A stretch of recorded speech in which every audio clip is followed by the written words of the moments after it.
Ham Pinzon, som du skal møde på lørdag, hvad ved du egentlig om ham? Faktisk ved jeg ikke så meget om ham.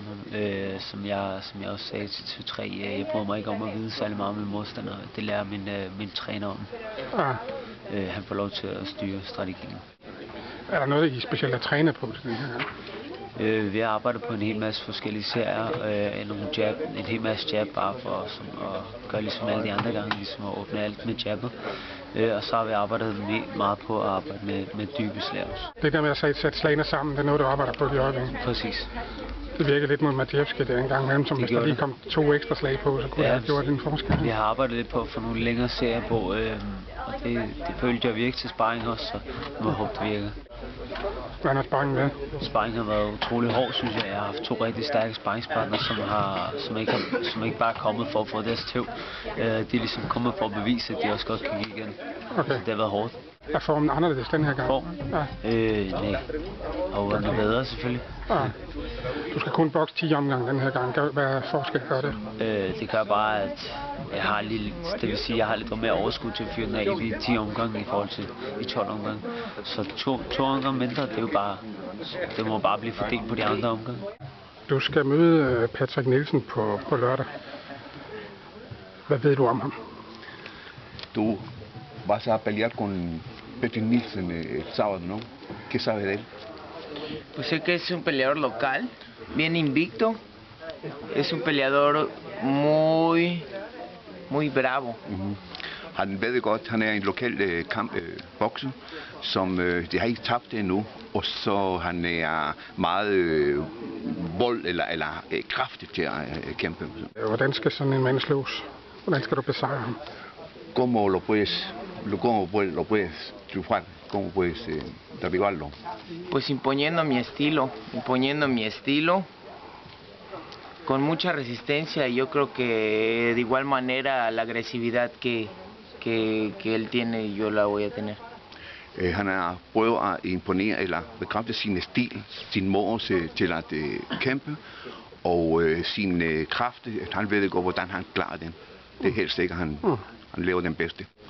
Hvad er perspektiverne? Hvad skal det her føre til? Fremtid? Ja. ¿Cuál es tu futuro? ¿Qué es lo que piensas? ¿Cuál es tu plan? De la pelea. De la pelea, de esa pelea. Den kamp eller? Næste. El futuro. El futuro, pues algún día disputar el campeonato del mundo y poder ganarlo. Para eso estamos todos los boxeadores peleando. Todos los boxeadores tienen el mismo sueño. Yo creo que todos compartimos hacer una buena carrera para llegar algún día a ser campeones del mundo. Selvfølgelig, det er den bedste ønske, det er på nogle tidspunkt at være verdensmester. Det er den hele voksne, det bedste ønske, det bliver verdensmester. Hvordan er dine muligheder ellers i Mexico? Posibilidades en México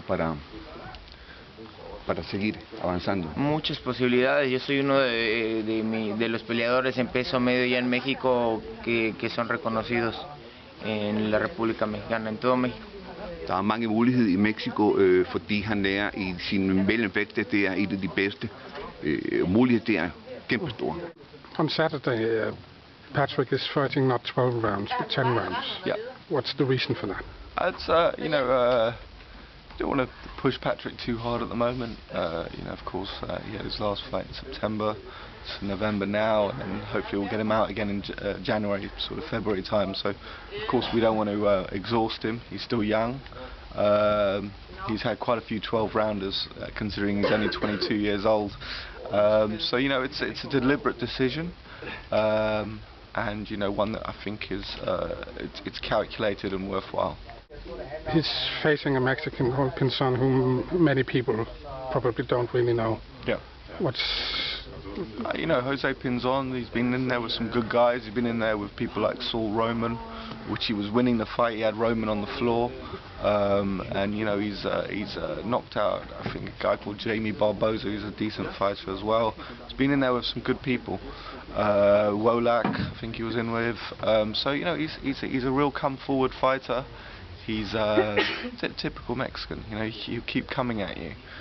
Patrick needs to not be careful, but not too careful, because you know, it'll be an interesting fight, and you know, if he's too careful, then you know, then there's a danger he might get caught. You know, so he needs to engage a little bit with him, and you know, turn it into a bit of a war, because Patrick's physically strong, and I've got the feeling he can bully this kid around the ring. What would be the next step? Where's he at right now? And Patrick, you know, he's number 4 in the WBA, I believe.